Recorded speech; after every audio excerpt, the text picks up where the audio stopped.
Hello friends. तो हमने हमारी पिछला जो लेसन पढ़ा वो था हमारा प्रकाश। तो प्रकाश हमने जो जितना हो सकता था उतना पढ़ लिया, लेकिन हमने थोड़ा और आगे पढ़ा, परावर्तन के नियम यानी परावर्तन का नियम पढ़ा। तो इस परावर्तन के जो नियम के अंदर हमने इसके दो नियम बताए थे। मैंने बताया था कि कोण I और कोण R ये एक दूसरे के क्या होते हैं, बराबर होते हैं। इसका एक मीन भी है जो आप समझ सकते हो। तल है, जैसे ये तल है, समतल पृष्ठ है, परावर्तक पृष्ठ है। अगर इस पृष्ठ के ऊपर अगर आप कोई सूर्य से कोई किरण आ रही है, टकराएगी, जितने एंगल से आती है वो उतने एंगल से ही जाती है। ये परावर्तन के नियम में बताया, जितने एंगल से आएगी उतने एंगल से जाएगी का मतलब ये दोनों कोण जो है ना, जिसमें अभिलंब के साथ आपतन कोण और अभिलंब के साथ वो परावर्तन कोण, दोनों एक दूसरे के क्या होते हैं, इक्वल होते हैं। ये हमने बताया, ठीक है। और दूसरा नियम बताया कि आपतन कोण, आपतित किरण, परावर्तित किरण व अभिलंब तीनों एक ही तल में होते हैं, ये बताया। इसके आगे मैं एक नई बात बताने जा रहा हूं, जो आप देखिए कि अगर आप कोई प्रतिबिंब बनाते हो, प्रतिबिंब से मीन ये है कि कोई ये बिंब है, ये यहाँ रखा हुआ है, कोई वस्तु है, इसके ऊपर प्रकाश पड़ेगा, दर्पण के पार इसका क्या बनता है, प्रतिबिंब बनता है। वो प्रतिबिंब जो मैं बनाता हूँ उसके लिए कितनी किरणों की आवश्यकता होती है। अगर आपको कोई प्रतिबिंब बनाना है तो उसके लिए आपको कोई ना कोई कम से कम 2 या 2 से अधिक किरणों की क्या होती है, आवश्यकता। यानी किरण कितनी चाहिए आपको, वैसे तो 2 चाहिए, आप 2 से अधिक भी ले सकते हो, ठीक है। तो एक बात तो ये होगी।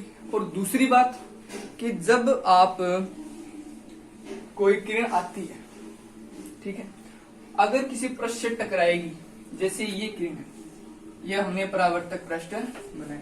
यहाँ मैं 3 चीजें लिखूंगा, ये देखिए आप, एक तो ये परावर्तक पृष्ठ, ठीक है, एक ये परावर्तक पृष्ठ और एक ये परावर्तक पृष्ठ, 3 बनाए हैं। अगर मैं ये कहता हूं कि ये हमारा अभिलंब हमने यहाँ खींच दिया, अगर ये अभिलंब खींचा और इसके खींचने से हम यहाँ, यानी ये इसका कोई बिंदु है, मूल बिंदु हमने मान लेते हैं। अगर मैं ये बात कहूं कि अगर आपतित किरण या अपवर्तित किरण कहाँ आएगी, यहाँ से आएगी, अनंत से कितने डिग्री पर, I डिग्री पर, I यहाँ से क्या हुई, परावर्तित, यानी जितने एंगल से आती है ना वो उतने एंगल से जाती है, सिर्फ हमें ये समझना है, ठीक है। और इसके बाद ये इतनी डिग्री पे, अगर ये यहाँ से आई इतनी ज्यादा से, क्या आई, ज्यादा एंगल से आई, तो यहाँ से क्या जाएगी, ज्यादा एंगल से ही वो परावर्तित हो जाएगी। और अगर मैं लास्ट बात जो इम्पोर्टेंट है, अगर कोई किरण कहीं अभिलंब की दिशा में आएगी, यहाँ से कोई किरण आएगी और इस बिंदु पर टकराने के बाद वह उसी माध्यम यानी उसी दिशा में वापस चली जाती है। यह अपवर्तित है, अपवर्तित, और ये परावर्तित, ठीक है। जितने एंगल से आती है, नहीं ऐसे आई और ऐसे ही वो चली जाती है, ऐसे आई, टकराने के बाद उसी दिशा में चली जाती है। मैंने ये भी कहा जितने एंगल से आएगी उतने से ही जाएगी, ठीक है, ये बात हो गई। इसके बाद एक न्यू टॉपिक, न्यू हेडिंग जो हम डाल लेते हैं, प्रतिबिंब। प्रतिबिंब क्या होता है, ठीक है, प्रतिबिंब बता। जैसे ये हमारा दर्पण है दोस्तों, क्या है, दर्पण यानी परावर्तक पृष्ठ। परावर्तक पृष्ठ एक प्रकार का दर्पण ही होता है, मैं आपको बाद में डिस्कस कर दूंगा। अब जैसे ये कोई वस्तु पड़ी है, क्या है, वस्तु छोड़ो, ये कोई लड़का है, ये यहाँ खड़ा है। अब जब इसकी किरणें यानी कोई सूर्य का प्रकाश आया, टकराने के बाद दर्पण के पास का प्रतिबिंब बनेगा। तो किरणें आई, टकराई, तो टकराने के बाद यह क्या बनता है, यहाँ पर इसका प्रतिबिंब बनता है। तो ये प्रतिबिंब बना क्यों बना, क्योंकि इसने उसको क्या किया, परावर्तित किया। परावर्तित किरण कहाँ जाके मिली, यहाँ मिली। यानी दर्पण से, परिभाषा सुनिए आप, दर्पण से परावर्तन के बाद जब किरणें आपस में मिलती है या मिलती हुई प्रतीत होती है या टकराती है या टकराती हुई प्रतीत होती है, उस बिंदु को हम प्रतिबिंब कहते हैं। ठीक है दोस्तों, इसकी परिभाषा मैं यहां लिख देता हूं। दर्पण से परावर्तन के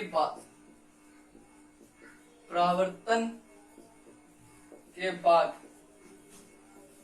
किरणें, दर्पण से परावर्तन के बाद किरणें एक बिंदु पर मिलती है या मिलती हुई प्रतीत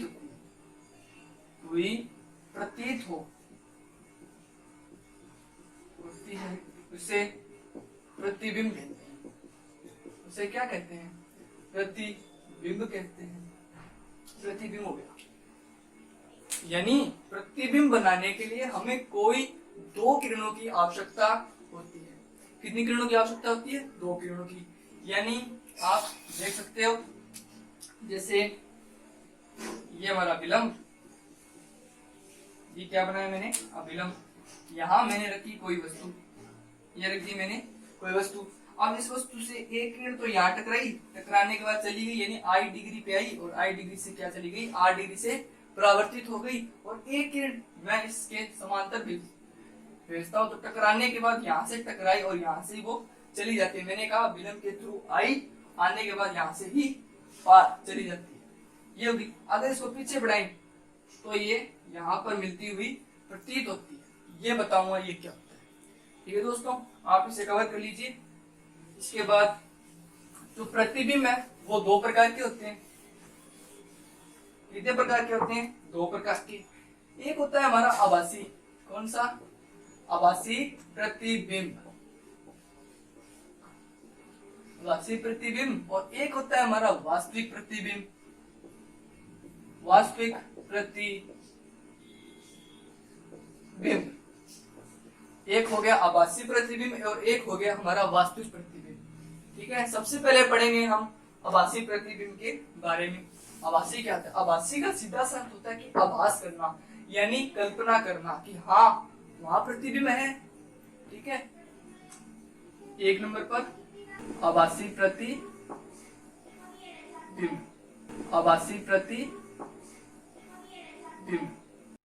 ठीक है, आभासी प्रतिबिंब पढ़ेंगे कि जैसे देखो, ये हमारा परावर्तक पृष्ठ, अगर एक किरण आई ऐसी टकराई, टकराने के बाद जिस दिशा में आती है उसमें एक चलेगी।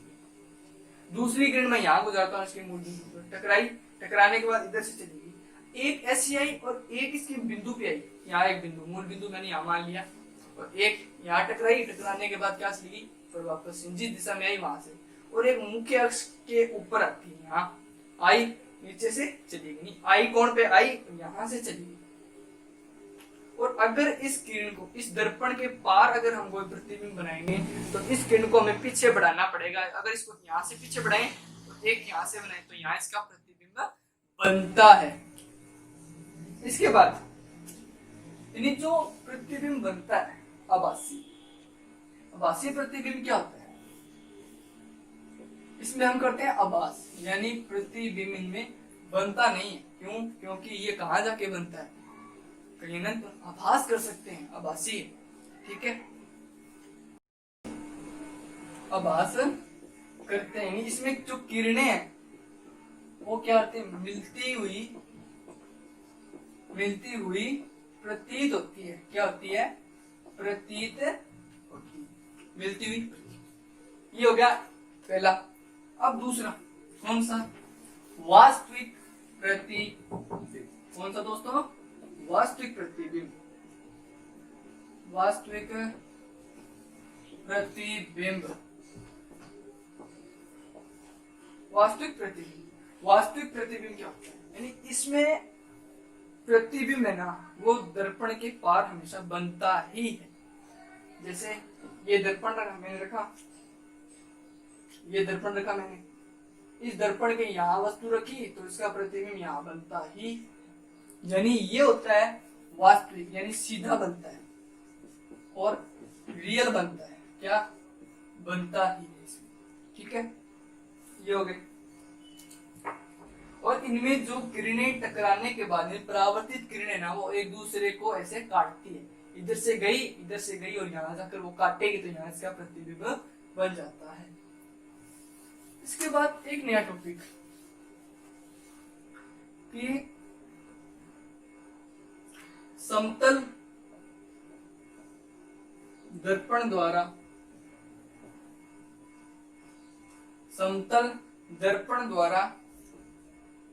प्रतिबिंब का निर्माण, समतल दर्पण द्वारा प्रतिबिंब का निर्माण, यानी समतल प्रतिबिंब समतल हमारा दर्पण, यानी समतल दर्पण का मतलब जिसका ये परावर्तक पृष्ठ होगा, नीचे से मैंने पॉलिश कर दी, वो परावर्तक पृष्ठ हो गया, उसको मैं समतल दर्पण भी कहता हूँ। वो एक दर्पण के भांति कार्य करता है, ठीक है। इस दर्पण के ऊपर अगर हम कोई प्रकाश आपतित करते हैं तो वह टकराने के बाद परावर्तित हो जाती है, परावर्तित हो गई, पीछे बढ़ाएंगे प्रतिबिंब अवश्य बनेगा, और प्रतिबिंब के 2 किरणों की आवश्यकता होगी, ये बार बार मैं आपको बता रहा हूँ, ये हमें इसमें जरूरत पड़ेगी, ठीक है।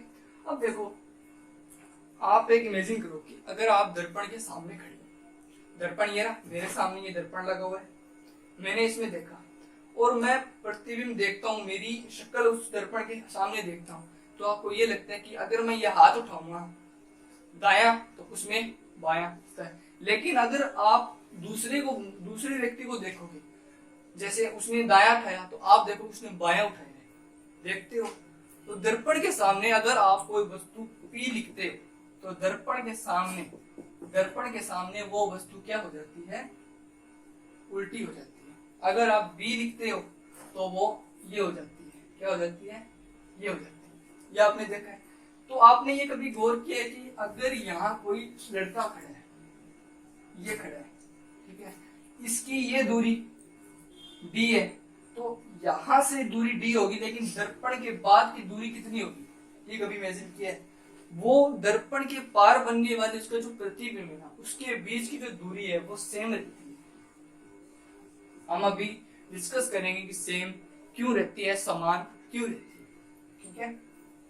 चलिए, इसके लिए चित्र की आवश्यकता होगी, चित्र बनाएंगे हम। जैसे ये मैंने हमारा समतल दर्पण बना लिया, ठीक है, और ये इसका मुख्य अक्ष मैंने बनाया। अब एक वस्तु मैंने ये रख दी, क्या रख दी, ये वस्तु रख दी मैंने, ए, और ये वस्तु रखी, यानी ये बिंब है। ये किसका काम करता है, बिंब का काम करता है। मैंने ये बिंब यहाँ रख दिया। अब बिंब यहाँ रख दिया तो बिंब के बाद जब ये किरणें यहाँ से परावर्तित होगी, यानी एक किरण इस ध्रुव पर, इसे कहा जाता है ध्रुव, ये हम गोलीय दर्पण में पढ़ेंगे ध्रुव क्या होता है। अब यहां से एक किरण तो मैंने कहा गुजारी, यहां गुजारी इस बिंदु पर, यानी ये सीधी नहीं है, थोड़ी सी सीधी देखिए, ये गुजारी, यानी आई कौन पे आई, और यहां से क्या हो जाती है, परावर्तित हो जाती है आर कौन, ठीक है। अगर आप कोई रेखा चित्र बनाते हो, इसके अंदर अगर आपको यह बताना है कि कोई किरण आ रही है तो किरण के ऊपर ये हमें निशान लगाना पड़ता है। ये जब तक नहीं लगाएंगे प्रॉब्लम हो सकती है, आप समझ सकते हो इस बात को। अब जैसे आर आई यहाँ से परावर्तित आर, ठीक है। अब क्या करेंगे हम, यहां से ये दूसरी किरण को हम क्या करते हैं, परावर्तित करते हैं, इसके ऊपर आपतित किया, परावर्तित कहाँ होगी, यहाँ होगी। क्यों, क्योंकि इस परावर्तक पृष्ठ पर जितने एंगल से आती है उतने एंगल से वो जाती है, सीधे आई तो सीधी ही चली जाती है। और अब अगर हम इसको पीछे बढ़ाएं, यहाँ बढ़ाएं इसको, अगर आप स्केल से बनाओगे तो ये सही बनेगा, अगर आप इसको स्केल से बनाओगे तो ये एकदम सही बनेगा, यहाँ जाकर इसका प्रतिबिंब बनेगा।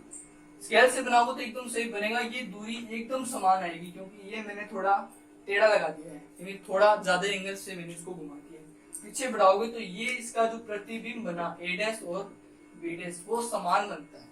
और समतल दर्पण के अंदर अगर आप किसी प्रतिबिंब को देखते हो तो वो समान दूरी पर और समान साइज का और वास्तविक और आभासी भी बन सकता है, और जैसे लगभग तो वास्तविक ही बनता है, यानी किरणें इसमें क्या होती है, ये हम थोड़ा पढ़ेंगे आगे। ये क्या बना, प्रतिबिंब।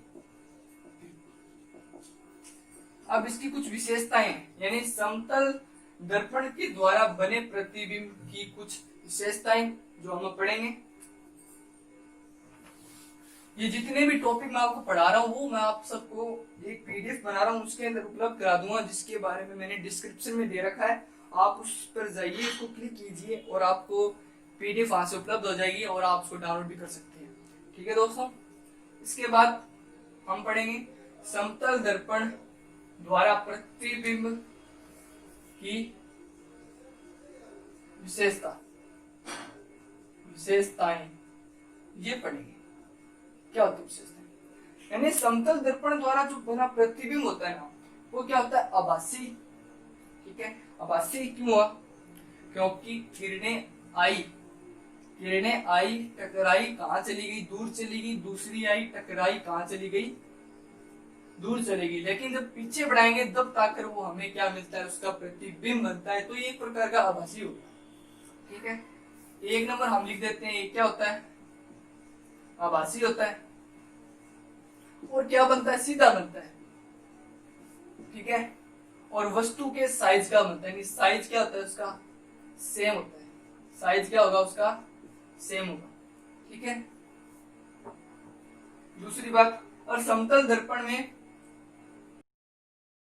अगर कोई वस्तु यहां रखी है, दर्पण के पार उसका प्रतिबिंब क्या बनता है? समान दूरी। दूरी क्या होती है? दूरी या डिस्टेंस लिख सकते हो इंग्लिश में आप इसको, क्या रखती है? समान होती है। दूरी इसकी समान होती है। इसके बाद एक बात और, लास्ट पॉइंट की, वस्तु का साइज जितना है उसका प्रतिबिंब उतने साइज का ही बनता है। ये कुछ विशेषताएं हैं तो आप पढ़ लीजिएगा। इसके आगे एक फॉर्मूला है, आवर्धन क्या होता है? इसी में आवर्धन क्या होता है? अगर आपने देखा कि मैंने यहाँ पर एक बिंब रखा, बिंब रखने के बाद दर्पण के पार उसका क्या बना? प्रतिबिंब। यानी प्रतिबिंब की ऊंचाई बट्टा बिंब की ऊंचाई क्या कहलाता है? हमारा आवर्धन कहलाता है। ठीक है, इसको मैं h डैश मान लेता हूँ, इसको h मान लेता हूँ। इसको m से दर्शाया जाता है। किससे? m से। कितना हो गया? प्रतिबिंब की ऊंचाई बट्टा बिंब की ऊंचाई। ये इसका फॉर्मूला है, तो आगे जाके हम पढ़ेंगे। ठीक है, और ये जो दूरी हम मानते हैं, इसका जो फॉर्मूला आता है, इसका जो आंसर आएगा वो हमेशा पॉजिटिव आता है। क्या आता है? +1। ठीक है दोस्तों, इसके बाद ये हमने कुछ विशेषताएं पढ़ी। इसके बाद टॉपिक आता है गोलीय दर्पण। अब हम पढ़ेंगे हमारे गोलीय दर्पण।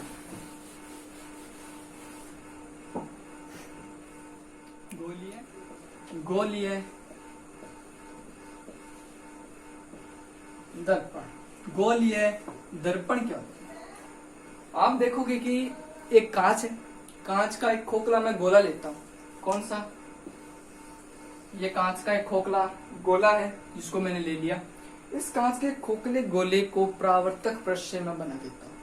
परावर्तक पृष्ठ बनाऊंगा तो इसकी परिभाषा होगी, दर्पण का जो पृष्ठ होता है वो क्या होता है? परावर्तक होता है। क्या होता है दोस्तों? परावर्तक होता है। परावर्तक हुआ। परावर्तक होने के बाद तो इसकी परिभाषा बन गई, वे दर्पण जिनके परावर्तक पृष्ठ क्या होते हैं? गोलीय होते हैं या वक्रीय होते हैं, उन्हें क्या कहा जाता है? गोलीय दर्पण कहा जाता है। इसकी परिभाषा मैंने दे दी, आप लिख लीजिएगा, गोलीय दर्पण। अब ये जो गोलीय दर्पण होते हैं, जिनके पृष्ठ क्या हुए? वक्रीय, तो ये क्या होते हैं? दो प्रकार के होते हैं। कौन कौन से? एक होता है अवतल दर्पण और दूसरा होता है उत्तल दर्पण।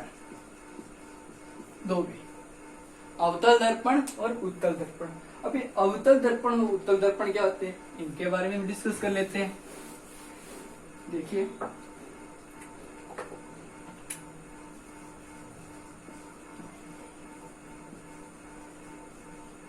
अवतल, ठीक है, अवतल दर्पण यानी गोलीय दर्पण क्या होते हैं? मैंने बता दिया, जिनके पृष्ठ क्या होंगे? वक्रीय होंगे। और इसमें होता है कि इनके पृष्ठ अवतल दर्पण। अवतल दर्पण क्या? इसके बारे में चर्चा करते हैं। यानी इनका जो पृष्ठ होता है ना वो अंदर की ओर होता है, अंदर की ओर क्या होगा, वक्रीय होगा दोस्तों।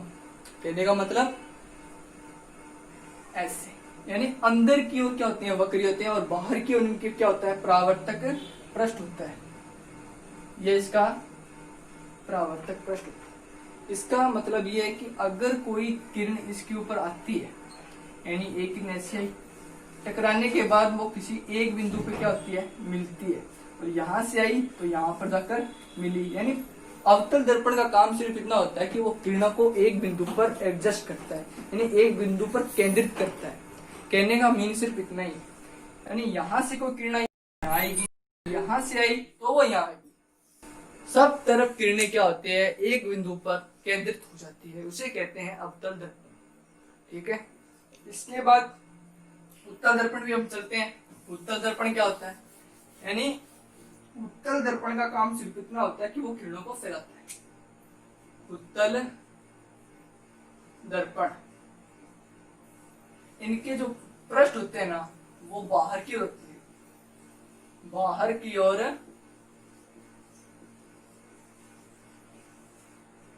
उसके अंदर की ओर है, और ये क्या होते हैं, बाहर की ओर वक्री होती है। बाहर की ओर वक्री होती है। बाहर की ओर का मतलब वो ऐसे था तो ये ऐसे बन जाता है। ठीक है, बाहर की ओर है, और इसका जो परावर्तक पृष्ठ होता है वो अंदर की ओर होता है। एक बात और लिख लीजिए, इसका परावर्तक पृष्ठ कहाँ होगा, अंदर की ओर होता है। कहाँ, अंदर। तो यहां से कोई किरण आई, आने के बाद कहां चली जाती है, ये फैल गई, यहाँ आई, ये फैल गई, यहाँ आई, ये फैल गई, यहाँ आती है, ये फैल जाती है। यानी सब तरफ से आएगी और सब तरफ से क्या हो जाती है, फैल जाती है। पीछे बढ़ाएंगे तो एक एक बिंदु पर क्या होती है, केंद्रित होती हुई प्रतीत होती है। यहाँ एक बिंदु होगा, वहां तक जाके वो केंद्रित हो जाती है। जैसे किरण आई, टकराई, पार, क्या हो जाती है, दूर जाके मिलेगी, यानी इनका जो प्रतिबिंब है वो अनंत पे जाके मिलेगा।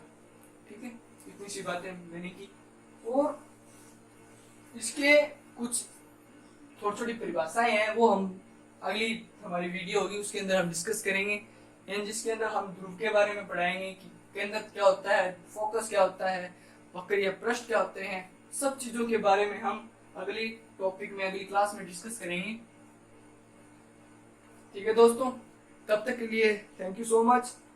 और आप अगर हमारे इस चैनल में नए हो तो आप इसको सब्सक्राइब करें, लाइक कीजिए। धन्यवाद।